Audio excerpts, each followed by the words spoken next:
오늘은 하나님 나라에 들어가는 회개와 믿음에 대한 제목을 가지고 우리 말씀을 묵상하도록 하겠습니다. 천국은 회개하고 믿는 자가 들어가는 곳입니다. 28절로 32절에서 그것을 이야기하고 있습니다.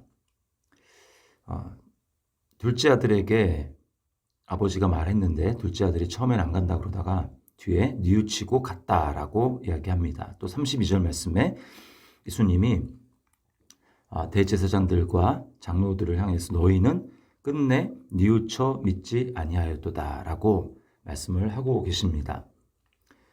뉘우침은 마음을 고쳐먹고 후회하는 것입니다. 근데 진정한 회개란 마음을 고쳐먹고 후회하는 것만으로 그치지 않고 행동으로 옮겨야 합니다. 여기 뉘우쳤다라는 말이 가룟 유다에게 사용된 단어인데요. 가룟 유다는 어떻습니까? 예수님을 팔았는데 예수님이 정죄되는 것을 보고 뉘우치죠. 자신의 행동을 바로잡고 싶어 합니다. 대제사장들과 또 장로들에게 가서 돈을 돌려주죠. 그들이 받지 않자 어떻게 합니까?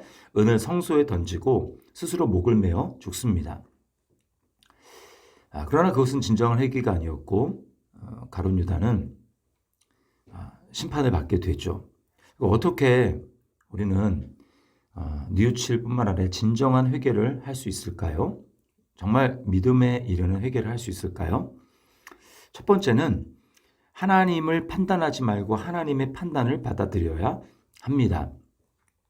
23절에 나오는 대제사장들과 장로들의 모습을 보십시오. 주님의 권위를 판단하려고 합니다.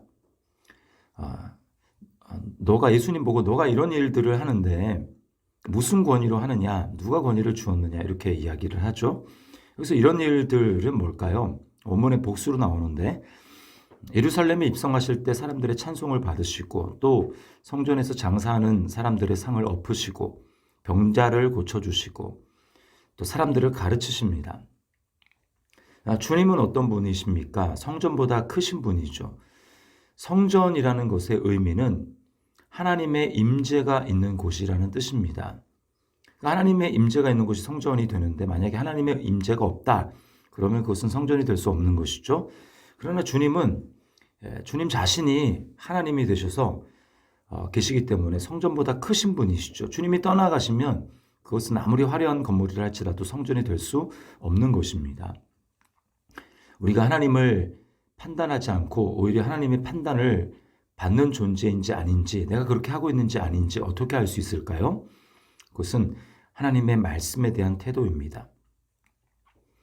내 판단을 내려놓고 하나님의 말씀에 순종하려고 해야 합니다. 착하고 좋은 마음으로 말씀을 들어야 합니다. 히브리서 4장 12절 13절에 하나님의 말씀은 살아있고 활력이 있어 좌우의 날선 어떤 검보다 예리하여 혼과 영과 및 관절과 골수를 찔러 쪼개기까지 하며 또 마음의 생각과 뜻을 판단하나니 지으신 것이 하나도 그 앞에 나타나지 않음이 없고 우리의 결산을 받으시리에 눈앞에 만물이 벌거벗은 것 같이 드러나느니라. 자, 이것이 하나님의 말씀을 받을 때에 말씀의 판단을 받을 때에 우리에게 나타나는 일인 것입니다. 우리의 마음속에 숨겨둔 것이 환하게 다 드러나게 되는 것이죠. 자, 나 자신에게 적용해 보겠습니다.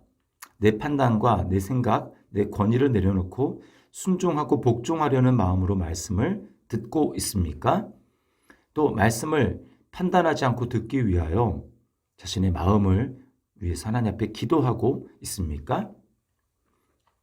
자, 두 번째는 진정한 회개를 하기 위해서 하나님을 판단하지 말고 하나님의 판단을 받아들일 뿐만 아니라 두 번째는 그렇게 해서 말씀에 찔리게 될 때 은혜를 베푸시는 주님께로 나아가야 합니다. 가룟 유다는 뉘우쳤지만 양심의 가책을 받았지만 그 행동은 무엇이었습니까? 주님께로 가는 것이 아니라 대제사장과 장로들에게 갔습니다. 주님께로 가지 않으면 나의 죄를 해결할 방법이 없습니다. 죄책감을 이기지 못합니다. 세리와 창녀 이런 죄인들이 진정한 회개에 이를 수 있었던 이유는 주님께로 갔기 때문입니다. 주님이 받지 못할 만큼의 죄인은 하나도 없습니다. 주님은 내가 너희를 쉬게 하리라 라고 말씀하십니다. 그래서 말씀의 가책을 받는 히브리서 4장 12, 13절 이후에 나오는 말씀, 히브리서 4장 15절, 16절 말씀에 이렇게 이야기합니다. 우리에게 있는 대제사장은 우리 연약함을 동정하지 못하실 리가 아니요 모든 일에 우리와 똑같이 시험을 받으신 이로되 죄는 없으시니라. 그러므로 우리는 긍휼하심을 받고 때를 따라 돕는 은혜를 얻기 위하여 은혜의 보좌 앞에 담대히 나아갈 것이니라. 사탄은 우리로 하여금 주님께 나아가지 못하게 정죄합니다. 참소합니다. 비난합니다. 사람이 낯짝이 있어야지 그런 죄를 지었으면 평생 부끄러운 줄 알고 자숙하고 살아라. 여러분, 이것이 굉장히 그럴듯한 말인 것 같지만 속임수입니다. 그 말은 주님의 십자가가 충분하지 않다고 말하는 것과 같습니다. 우리가 죄를 깨달았다면 빨리 고백하고 빛이신 주님 안에 거해야 합니다. 내 죄에 대해서 내가 이런 존재인 줄 몰랐다 라면서 슬퍼하며 그 자리에 오래 머물러 있다면 그것은 이미 십자가에서 죽고 없어진 가짜 나를 붙들고 있는 것입니다.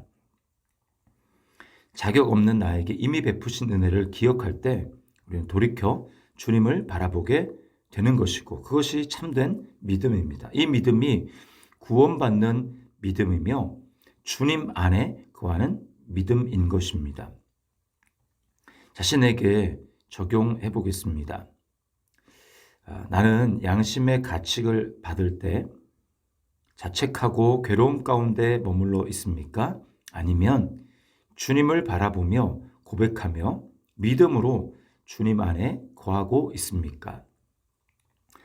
이 믿음이야말로 우리로 하여금 하나님 나라에 들어가게 하는, 회개에 이르게 하는 참 믿음인 것이고 이것이야말로 하나님 나라에 들어갈 뿐만 아니라 하나님 나라 안에서 또 주님 안에서 계속해서 은혜를 누리게 하는 그 믿음인 것입니다. 오늘 하나님 나라에 들어가는 회개와 믿음으로 주님 안에 거하고 또 하나님을 경험하고 하나님을 누리는 한 날이 될 수 있기를 예수님의 이름으로 축복합니다.